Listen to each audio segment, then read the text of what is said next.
Жалал Абад облусуна караштуу Сузак районунда Октябрьский айылынын тургуну ардактуу сүйүктүү апабыз Айдынканды 8 март аялдардын эл аралык майрамы менен куттуктайбыз. Дүйнөдө эң кымбатым сенсиң энем, ар дайым сыймыктанам сени менен. Мен сени урматтаймын алтын апа, сен үчүн жүрөгүмдө орун кенен.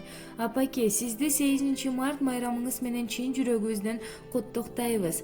Сиз бар, биз бактылуубуз апа. Дайыма төрүбүздүн көркү болуп, кубанычка бөлөп үйүбүздүн куту болуп жүрүшүңүзгө тилектешпиз деп, жалпы уул кыз келиндериңиз Мирлан Наргиз Атынар урмат куттуктайт. Балузат апа